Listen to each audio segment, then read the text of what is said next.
Careful, sir. Keep your head down or I'll tap you on the chin. Look out. Duck. Moviegoers today are pretty used to the idea of watching a blockbuster feature in 3D. But back in the day, it wasn't so prominent. In fact, there were some pretty outrageous ideas the movie industry tried to get viewers excited and seats filled in theaters. These are considered movie gimmicks. And today on Pull My Focus, we'll look at 5 of our favorites. Welcome to Pull My Focus, Adventures in the World of Digital Filmmaking, where we bring you the inside tips on making great digital films. Beauties who died in torture and on the block. A movie gimmick is something added to an otherwise normal feature film in order to entice audiences to go to the theater and watch. It's an unusual idea which hopefully will enhance the movie and stimulate box office sales. Number 1. McCobb, 1958 horror film produced and directed by William Castle. McCobb is the story of a mysterious maniac who has kidnapped the lead character's daughter. She gets buried alive and he must find her in 5 hours before her air runs out.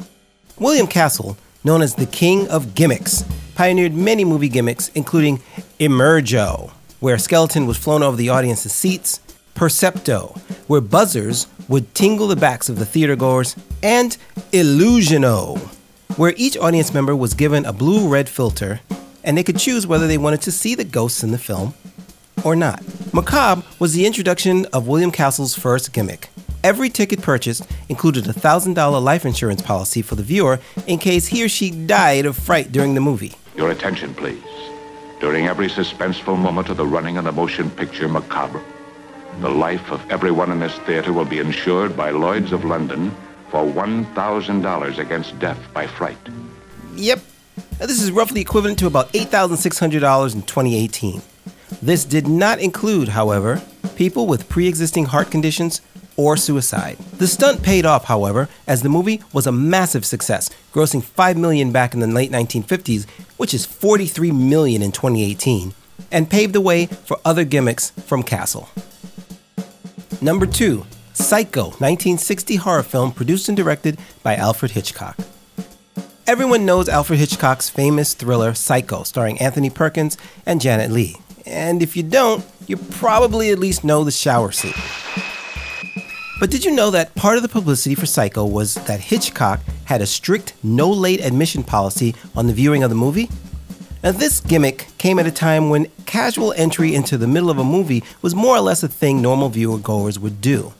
And since Hitchcock didn't want people to miss absolutely anything, spoiler alert, his leading lady is killed off midpoint in the movie, he imposed this requirement to theater managers.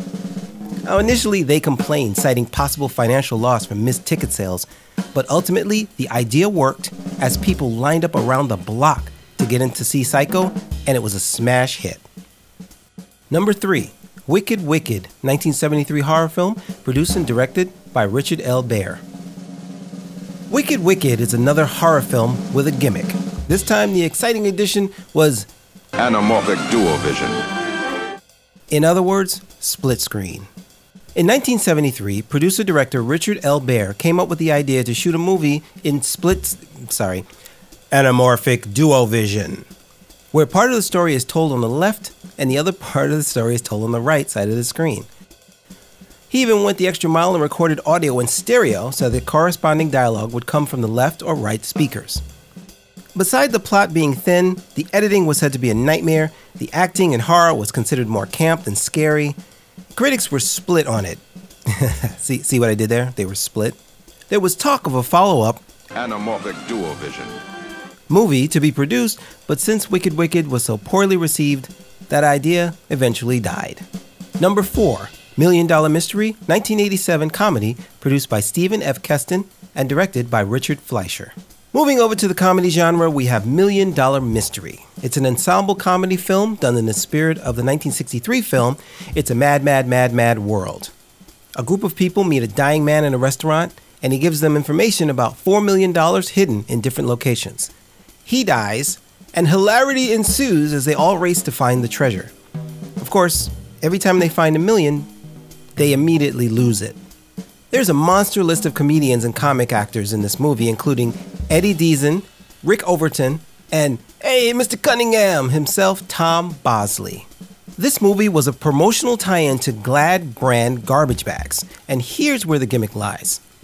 Each time they find $1 million, they immediately lose it.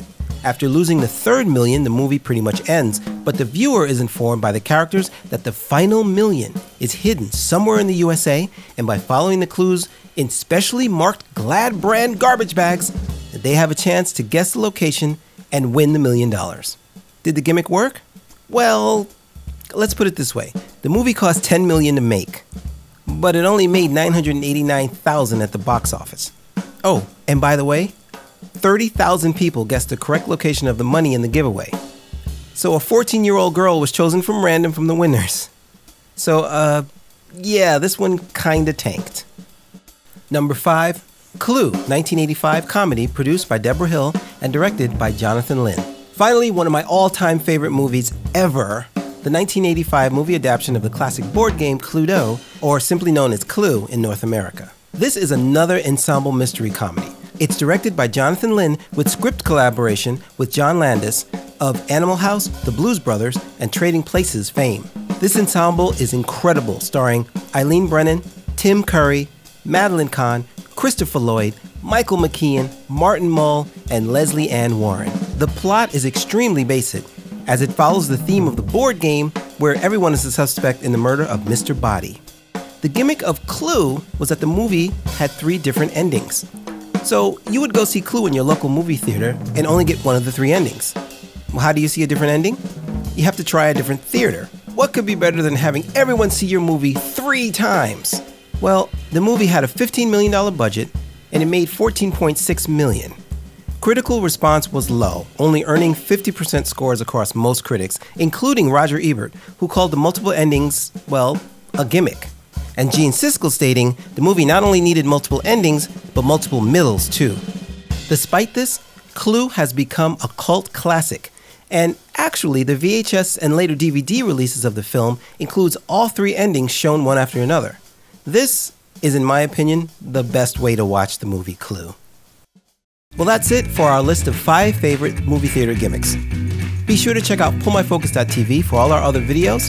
Hit the subscribe button and ring that bell for updates on more PMF productions. And thanks for watching. Happy haunting. Goodbye for now. Shall we go?